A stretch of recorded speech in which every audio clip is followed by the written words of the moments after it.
Hello and welcome to the Wedding Dish podcast. Grab your fork and knife and take a seat at our table as we dish on all things weddings. You'll hear stories and tips from real couples and wedding pros about love, life, and entrepreneurship. I am Sarah Alapin. I am the host of the Wedding Dish and CEO of Photos from the Harty and District Bliss. And today, I've got my little French bulldog, Bud, very excited that we have a guest in the house and very, very happily snoring loudly behind me. So you might hear that a little bit as we go. Thank you, everyone, for tuning in. I am really excited to be dishing today with a newly married fellow entrepreneur and podcast host, Becca Wood. Thank you so much for being here today. Of course. Thank you for having me. I'm so excited to chat with you. I know. I'm so excited to hear about your wedding, and I know a little bit about it, but I don't know as much about it as I am going to after this episode. So we're all learning here together. So let's start off with, how did you two meet? Oh, so I'm going to try to give you the short version. My sister met my husband first. And so he was friends with her then boyfriend, now husband.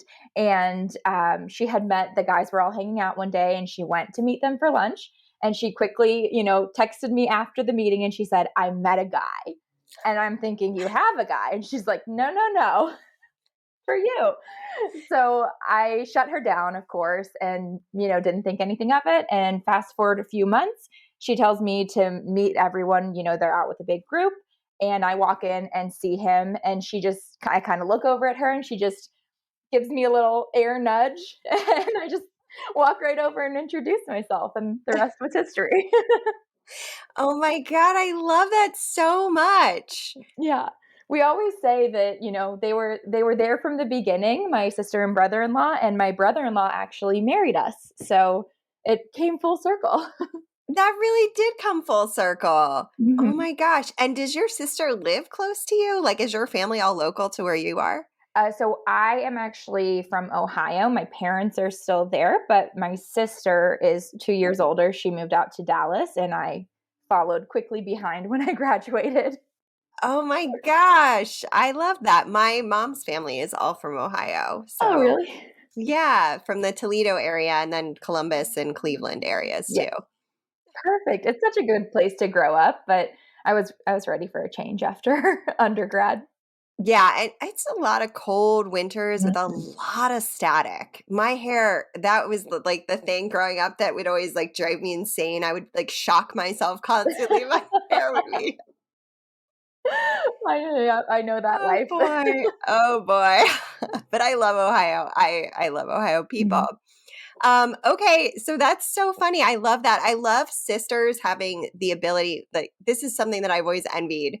Because I don't have a sister that I grew up with. But you have that nonverbal communication. And I think that's like such a fun sister thing. Yeah. And, it's funny because we weren't super close growing up, and she would probably, agree with that assessment. But after she moved out to go to college, we got a lot closer. And I don't know, it was just really fun to see because I feel like she's my best friend in addition to my sister. So, but we definitely, it took us a while to get there. I love that. Oh my gosh. Okay, so tell me about the proposal. Oh my gosh. So if you guys remember a couple of years ago, I made nationwide news, not my proposal, but there was a huge winter storm in Texas, and it shut down the city, did a lot of damage. And my parents actually happened to be in town. So typically it was COVID time. So they were driving from Ohio to keep things safe. My sister had a new baby at the time. And so they drove in, they spent a week at her house, and then moved to my house to spend a second week there. And then they were going to drive back. And they got stuck at my house for this winter storm. And so Danny, just knowing that, with it being so hard for family to get together, he knew it would be really important for my parents to kind of be a part of that moment, because who knew the next time we were getting together we would be able to celebrate and all of those things. So he basically had my dad in on it, and we went to walk the dog. And I'm really low key, and we're really low key as a couple. So we're walking the dog who had just had surgery. So we're both out there like trying to make sure he's steady, and like did a quick lap on the like ice covered sidewalks. And I'm like, I just want to go back. I'm cold. And he's like, you want to go back? And I'm like, yeah, why is this weird? So he's like trying to stall. And my dad set out like flowers that he had, that Danny had gotten me, and a little bag. And so I'm such a brat. Okay. Like I'm sitting there because I sent him links, right, of flowers that I want for Valentine's Day. And I'm sitting there going, we walk up and I'm like, those can't be for me because those aren't the flowers I said I wanted. Oh my God. Oh, that's cute. Like my dad got my mom flowers. Like, how did he pull that off in an ice storm? Like when they don't even live here. And Danny was like, no, it's for you. And at this point, he thinks I'm probably like playing dumb, not realizing that this is, the proposal. But I really like it didn't register in my head. Because I figured like my parents would be obvious and they would be like, let's take pictures, like get dressed up. And I'm sitting there in like stained tennis shoes and like sweatpants and whatever. And so we walk up and he's like, open like the little bag. And so I'm like, okay. So I open it and then I realize, of course, what it is at this point. And I feel like I probably dropped the dog's leash because I had been holding the dog. And then all of a sudden, like my dad appears and my mom was like out around the side of the house, like clicking photos. And I turn around and Danny like pops the question. And it was so like perfect. It was just, make the best of a huge ice storm. And it was such a great memory. That is such a wonderful way to remember that horrible ice storm that caused so many problems for everyone in Texas. Yes. And we were definitely really lucky throughout it and didn't like lose heat or anything. So that definitely made the experience a lot nicer too, because I know it was bad for a lot of people, but it was really good for you. And I love that you like have this great story from, and also like that isn't a common thing to have that backdrop. Right.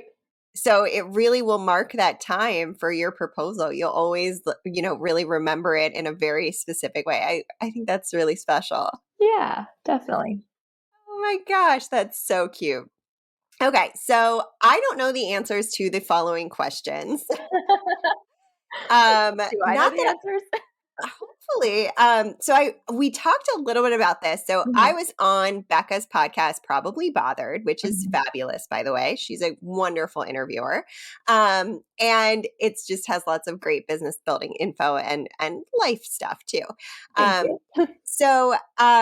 I knew that she had gotten engaged, which is how or married. So that's how this, I asked her to come on the wedding dish, but I don't really remember the whole story. So I know you got engaged during COVID. Obviously you have, during the pandemic, and you got married during the pandemic by your brother-in-law.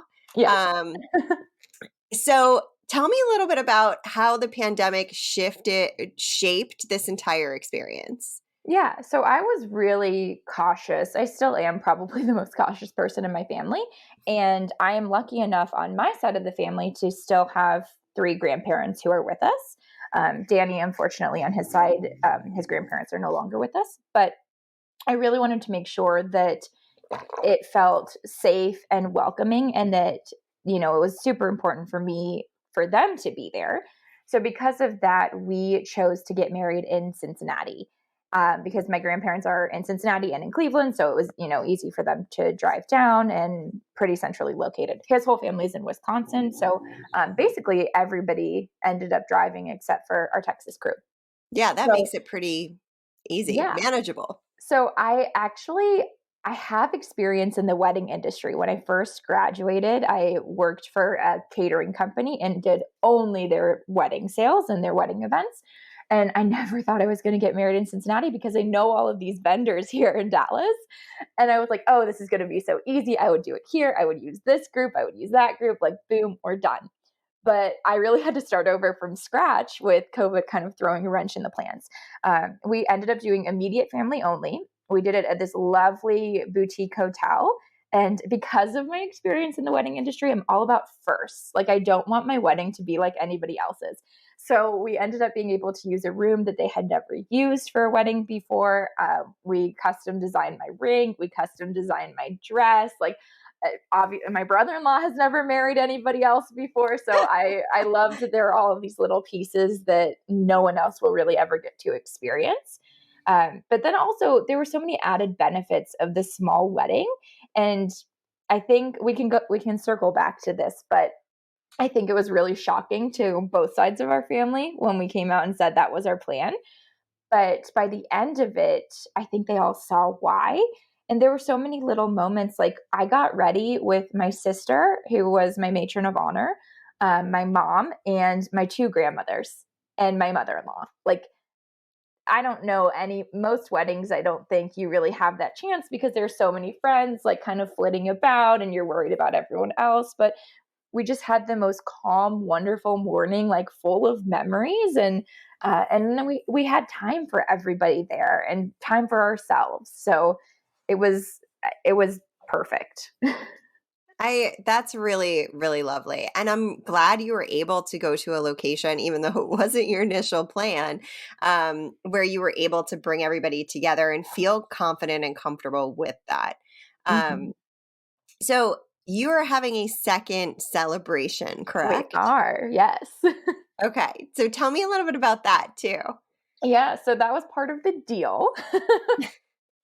So our parents, I think it took them a second to buy into the small wedding, but then, once they did, there was a little bargaining that happened because of course that meant their siblings, weren't uh, able to attend our wedding. And so once we kind of sat down and thought through what might make it feel good for them too, we ended up coming up with, okay, we'll do, the initial wedding with family only and then have a second celebration. So that one is coming up. So I am planning a whole second wedding in January of 2023, and it will be here in Dallas, which makes things a lot easier on me. Planning a wedding across the country is difficult, especially when you can't travel to make the Yeah. plans. So I'm really excited because it's basically just going to be a really big party. And it's so much fun to plan when you like all of the formalities and the stress is like we're married, we've done that, and now we can just plan a really great party. That's really fun. And so are you going to wear your dress If it still fits. after your birthday gluten-free cake that you're not sharing with anyone? I am not sharing my cake. Yeah, I do think I will because I mean, who gets a chance to wear their dress twice? Like, how fun is that? But also, I know a lot of people want to see me in it, so um, yeah, that's the plan. Yeah. That's so I did a very similar thing, but Mhm. in 2012. And we had what I called a garden party afterward because I wanted to set expectations that it wasn't like a full wedding. It was like Yeah. sit down dinner and then like socializing. It Mhm. wasn't like, you know, the wedding ceremony or anything.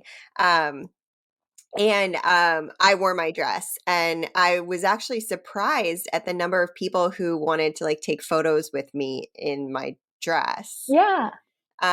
So I think it's something that I'm glad that I did it. I didn't realize that it was going to be an important piece, and Mhm. it ended up being kind of an important piece. So Yeah, because there are people in your life, like, yes, your wedding as a bride and groom is about the bride and groom, but there are so many people who have pictured that day for you and want to celebrate mhm, with you. And I feel like the dress is just super symbolic of that. yeah, So, yeah, I think that it's fun for me to wear it twice, but I think it's important for other people too. yeah, I agree. I agree. And you, in that line, you sat down with your families before your wedding Hmm. and had a conversation about their expectations, their vision, their hopes, their dreams, what was important to them, and Hmm. to set expectations, Yeah. for how was that conversation? Was that difficult? What did you learn in that conversation that maybe we weren't expecting? Yeah. So I had a lot of benefits of how our relationship has played out. Danny and I have been together for a long time, so the proposal was a surprise, but the engagement was not a surprise. So we had a lot of time to talk to each other before anybody else really knew that, the proposal was happening soon, and figure out what we wanted. So I think that was step one to that conversation, is knowing each other's expectations for our wedding and making sure we were both happy with those, so that we could, present it as a unified front to both sides of our family. So going into the conversation with our parents, I guess the other benefit I had is that I have an older sister who was married before me. So I took notes during her wedding, and I just noticed that a lot of the causes of, stress along the way, and she had a beautiful wedding. This isn't, a statement about her wedding, but things come up. And I think a lot of it came down to expectations that people had that weren't voiced. So what Danny and I decided to do was sit down with our parents and say, okay, our plan is to have this very small, very intimate wedding. And first of all, we'll give you time to process that, because that obviously looks different than what either of our parents probably expected for our wedding. But then we also said, this is your chance to tell us what your expectations are for the day. And, we didn't do it in like a rude way. We did it like very lovingly, but I basically ended up saying, we're not adding things on after this point. I would love to hear your input. I would love to hear your expectations. We will do our best to honor them. But this is the chance to say those expectations. And it's not going to be 5 months from now, like, oh, I didn't say this, but I really need this. It's the most important thing in the world to me, blah, blah, blah. Right. So just lining things up in that way made it so easy for us, because, we're of two different religions. So there were, things that we had to figure out what each other were comfortable with, what our families expected, and different traditions that were involved and things like that. So just being able to set all expectations up front. Then if something did come up, which there were a couple of things, we could just look at whoever requested that situation and say, okay, this didn't come up in our initial conversation. We'll talk to each other about it and we'll get back to you.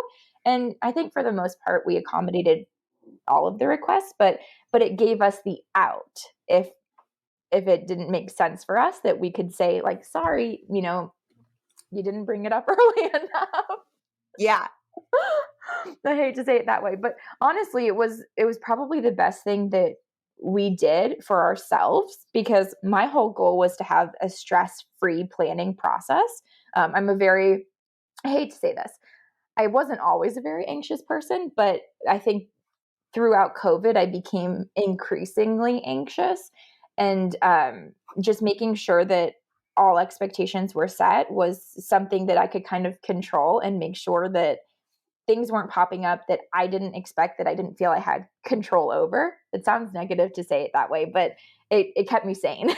Yeah. I mean, I think setting boundaries like that is really important, and also knowing who you are. Mhm. I think especially like COVID really did wake up a lot of anxiety in people. Yeah. And um like I even me, I never was an anxious person. And I noticed, there are just some things like behaviors that I'm having trouble readjusting into normal life. Yeah. And it's just like, you catch yourself every once in a while, like, wait, do I wear a mask, do I not wear a mask, like Mhm. what is it, what am I supposed to be doing? It's extra space in your brain. So eliminating anything that might cause extra stress and anxiety and frustration and tension is smart, because you don't want to end up having a negative experience. And I think that can be something that commonly occurs during the wedding planning process. Yeah, exactly. And I don't know, I also chose not to have a wedding planner, and because of my past experience in the industry, but then also I think kind of regretted that, because I went into a space of vendors that I wasn't familiar with. um, Yeah. but but being able to just kind of go back to those conversations and go back to those original intentions kept me like focused, and made sure that I knew the decisions that we were making and why we were making them, and I think it just streamlined the whole process. Very smart. I think that's very smart.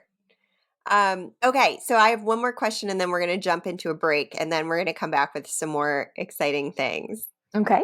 Are you ready? I'm ready. What were your top 5 favorite moments from your wedding? Oh.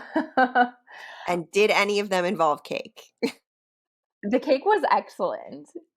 I feel like, I have to say, I think very top moment was when Danny saw me in my dress for the first time, because I don't think he had any idea what to expect. And I think my dress was pretty unique. Everyone probably thinks their dress is pretty unique, but I've had lots of comments that confirm my assumption after the fact. So um, and seeing that and even seeing it replayed on video, he's a pretty stoic man, and so I wasn't really sure like if he would really react or how he would react. So it was really special to see his reaction to me for the first time. Um, and then I would say, oh gosh, I think so. We have my one little nephew on our side of the family is the first grandchild. So he was our ring bearer, and he was not even 2 at the time of the wedding. And he was so like looking around when he walked out. He did such a great job. He didn't cry. Like we've had him leave his mom and go to his dad. It just kind of like worked out in the processional. But he's like looking around and going out, and he just runs smack into the back of the chair.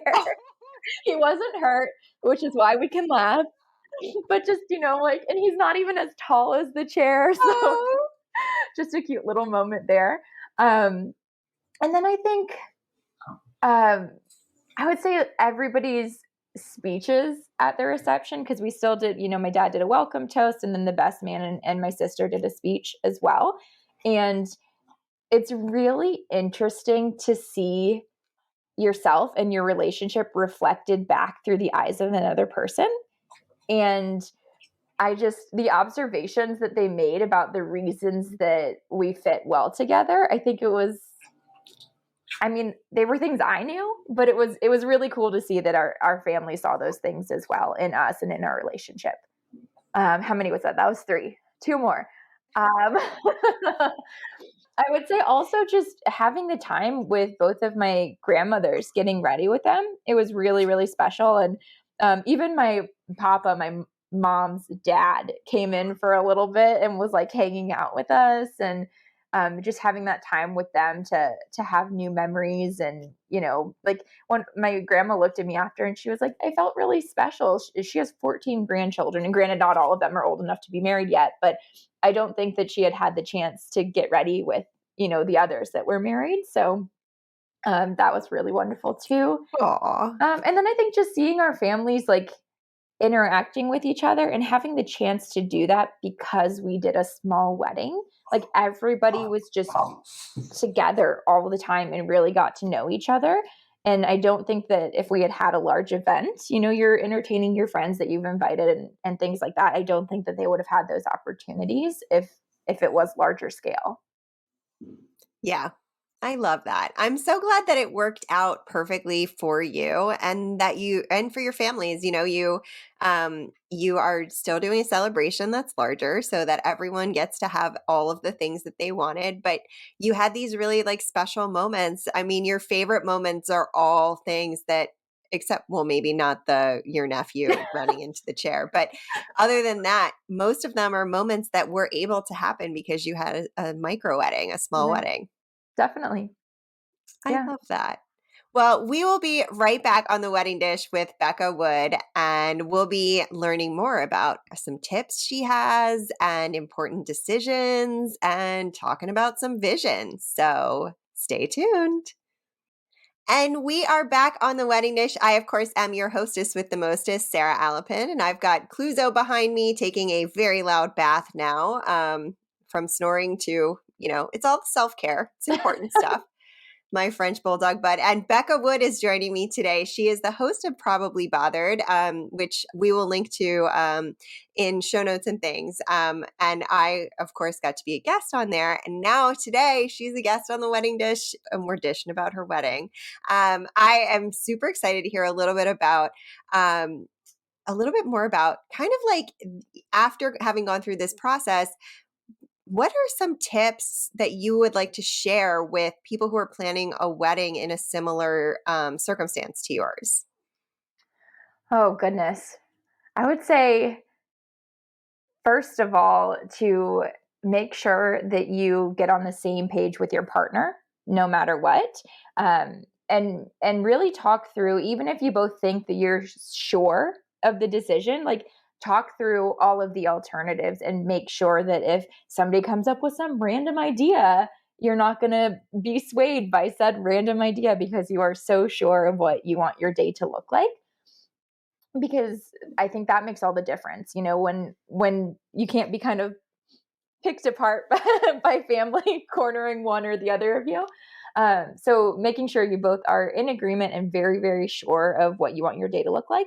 And then also kind of coming to terms with the fact that if you do want a small wedding, or have to have a small wedding, there are sacrifices, and it's okay to be excited about having the small wedding and having the wedding that you dreamed of, but also being sad at the same time. Because, like, for me, for instance, obviously there were, aunts and uncles and cousins that weren't there, but also my best friend from childhood. I've known her since I was 2 years old. And in all of my like wildest dreams, I knew I wanted a small wedding. I didn't think it was going to be 12 people, 15 people. But I, always assumed like she would be a bridesmaid, like 100%. She's basically my second sister. And that was something that was very, very difficult on me, was realizing if we planned it in this way, like she wouldn't be there. So it's okay to be sad about the things that come with your decision, but also know that it's the right decision for you. Does that make sense? Yeah. Yeah. And even if it's a large wedding, same thing, where you're sacrificing maybe some of those special moments that you had in the beginning of your wedding day, with getting ready with your grandmothers and having like these more intimate moments, um, versus there. Yes, I think it makes total sense that it's great to be excited about the benefits of the way you're having your wedding, but it's okay to grieve the things that you aren't going to have because you're celebrating in a different way. Yeah, exactly. And I guess the other thing I would say is, honestly, the conversation that we had about setting expectations was pivotal for the experience that we were able to have. And I think it just, you know, respectfully sharing our boundaries and understanding everyone else's expectations allowed everyone to kind of be at peace with the decision that we had made, and allowed them to embrace the day as it was without, you know, looking at us day of and being like, I wish my siblings were here, or I wish so, you know what I mean? Like, they were able to just really understand why we wanted it that way, and understand that it wasn't going to look the way that they intended, and have time to just come to peace with that. So I would highly recommend. I feel like I ran my engagement like a business meeting, but I don't regret doing that. Just not between Danny and myself, but between us and our families. And I think it was the best thing that we could have done. Yeah, I mean, it makes sense. Like to me, it's sort of like there are a lot of things where if you run it from the business point, in a way, one of the benefits of doing it that way is that you're not engaging emotionally. Hmm. You're not emotionally charging something that might be a difficult conversation, especially if it is emotionally charged. Right. So going in with like a neutral, okay, let's talk this out. Let's like make sure this is what everybody wants. Let's make sure it works efficiently. Let's make sure it's as stress-free as possible, and everyone feels seen and heard, and move forward from there. Exactly. Yeah. I think you made such a good decision having that conversation early on too, because if you wait, people as you get further into the planning process, people start to really build out and imagine what your day is. And then they have a grieving process when they lose that, even if they support your decision. There's a lot, people have dreams for you. People, the people that love you want what they think is the best for you. And what they Right. think is the best for you is not always the best for you. Right. And I guess that's important to say too, because Danny and I, had all of these conversations well prior to him actually proposing. We literally have I lost you? You froze. I don't think so. Okay. Um, sorry. Hope you edit that. No, it's um, fine. but we literally, uh, basically, we got proposed one day, and it was, really important for us and for my parents that we like called the grandparents, and we obviously called Danny's parents because they weren't in town, and some family and things like that. But basically sat down the next day, and we were prepared to have that conversation. So it was like boom, boom, boom. Oh, that's perfect. Hmm. That makes life so much easier. Yeah, definitely does. Definitely Good does. good job on that. What was the most important decision that you made about your wedding day? Hmm. I feel like there are so many lenses through which I can answer that. Is picking my groom the answer? I mean, that is an important one. I think honestly, it was probably the mindset that we went into it with, because we said for even the entire like engagement period and obviously the actual wedding day, that the only thing that could ruin our wedding was if we didn't get married. So we were just really open, and I think that part of that was my experience in the wedding industry, and I have seen things go wrong. Like a lot of things. So I wasn't, of course, I picked things with intention and it looked the way that I wanted to look, which was very specific. But I was really just open to the idea that something is bound to go wrong and I can choose how I respond to that.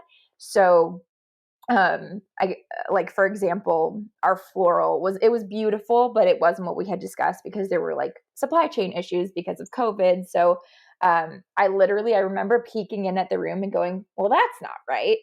And I was like, is that done? And I was with the photographer who, of course, had no idea if that was done. And they were like, I don't know. So we did our big entrance, and I looked and I was like, oh, okay, I guess it was done. And it's one of those things that you could choose to be annoyed about all night, and you could choose to be angry. But at the end of the day, we were married, and we, had a wonderful time with our family, and flowers didn't change that. So, yeah. That's awesome. I'm so happy that your wedding went so well. I mean, there were things, right? Like, and I guess that's the attitude. I could choose to dwell on the fact that like the floral was off, or I could choose to dwell on the fact that the wrong song was played when I was walking down the aisle, or I don't know. There were a billion little things, but now they're like the funny things that happened at our wedding. They're not the things that ruined our wedding day. So I think that's the Yeah, difference.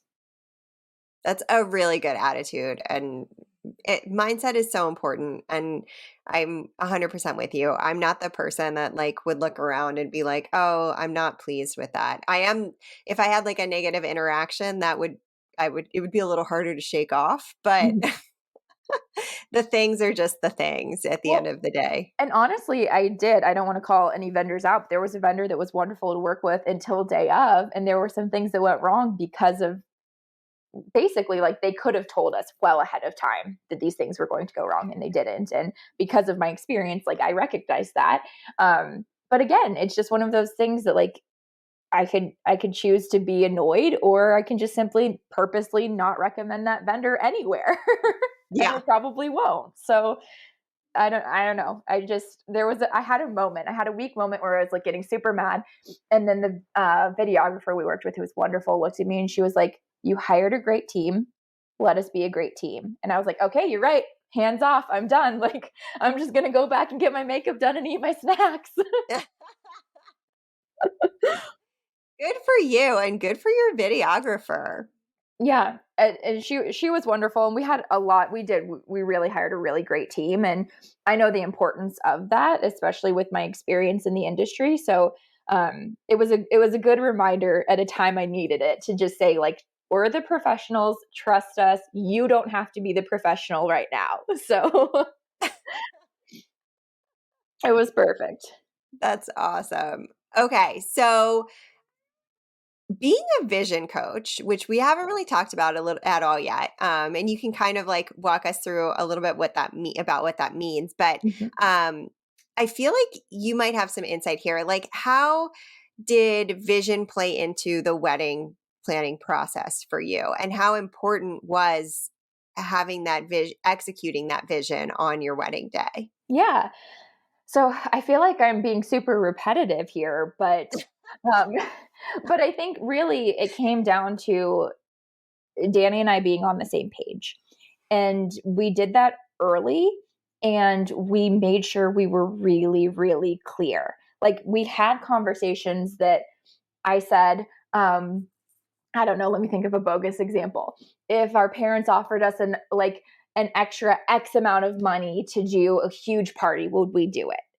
And we both were like, no, probably not. And so we threw out all of these different angles and made sure we were really solid that, yeah, we want something small. He probably, his first choice probably wasn't to get married in Cincinnati, but he knew the importance of, my grandparents being there and it being easy on both of our families to travel. So he was on board with that really fast. And then there are all of these little things that come with it, like, what does it look like to have speeches, and what does it look like to do we do a first dance, which we ended up doing formal dances and then just not really like dancing after that. And um, so we got super clear on, is this our vision? Yes. Would anything sway this idea that we have for this day? No, probably not. But we went through all of the avenues, and then we're just really solid in what that meant. And so, in terms of being a vision coach, I think that step one is knowing what you want, but also knowing why you want it. And so for me, I always did want a small wedding. Like I said, probably not just 15 people, but smaller. But my why was to have a stress free day and to make it safe for my family.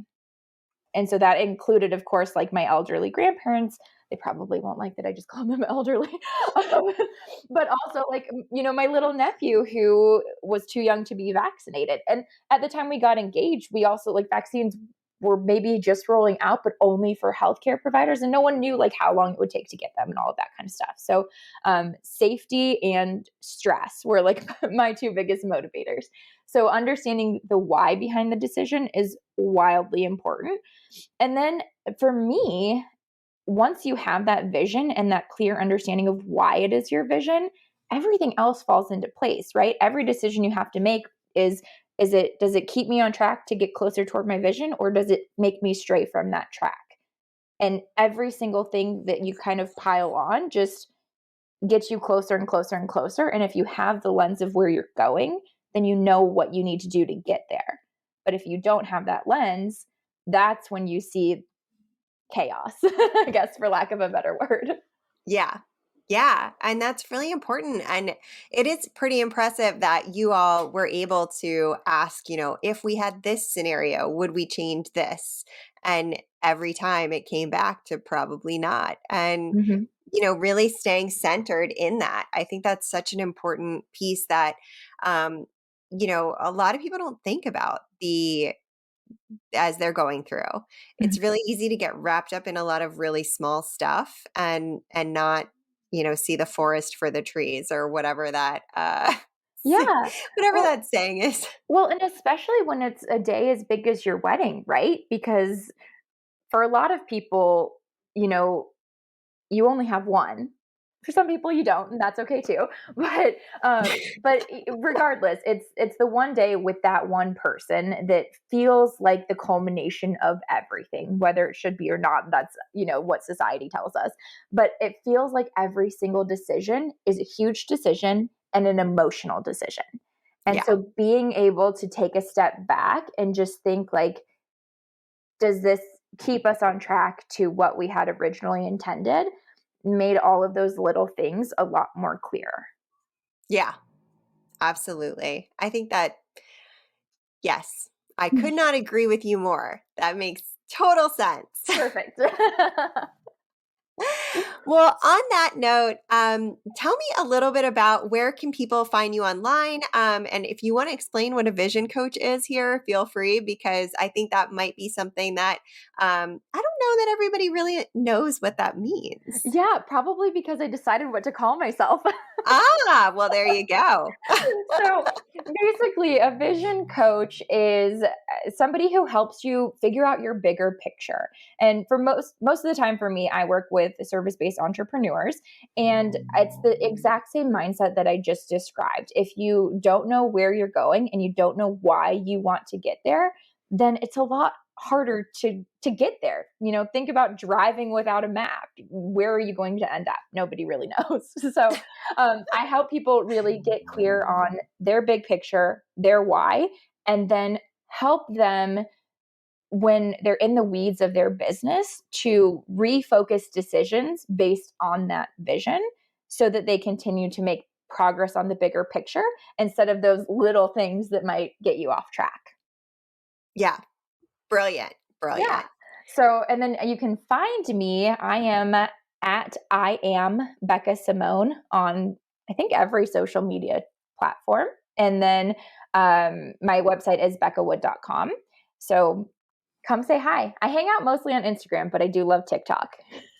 I am a huge TikTok fan. I think it's so entertaining, and it's just, I am totally entertained by it. Yeah. I accidentally went viral on TikTok for something totally unrelated. So that was just. Oh, really? Yeah. What was it? For groceries. Ah. Yeah. I basically asked, why are groceries so expensive? And people had a lot of opinions. They were helpful for the most part. They were helpful, but it was really, really interesting to see, because I think at the time I only had like a couple hundred followers. And when people say like it can happen like that, it's so true. And it's so wild. That's amazing. I love that. Oh my gosh. I'm going to have to go look at your TikTok when we get off of here. Please do. Please tell me how to save money on groceries. Yes. I feel like people have so many hacks for that. I have none because I don't even do the grocery shopping in this house. You're lucky. It is. It's a process. Yes, it is one of the responsibilities I am happy to pass off to Philippe. Perfect.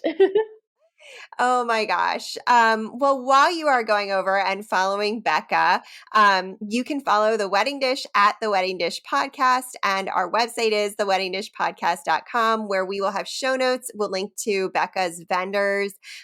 We'll link to Becca's website and social media, all the good stuff. And you can grab transcripts there because we're committed to accessibility on The Wedding Dish, although I am a little bit behind right now. Sorry in advance. It takes a little bit of time. When I get transcripts, they think my name is Sarah Elephant. Oh, no.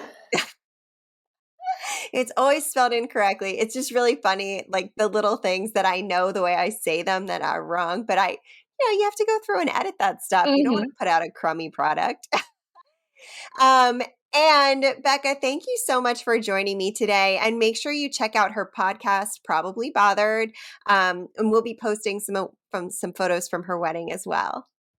Awesome. Well, thank you for having me. I always love getting the chance to talk about my wedding. So this was such a fun conversation. Oh my gosh. Thank you for being here. And everyone, if you like the podcast, please rate and review us on your favorite podcasting app. And until next time, cheers.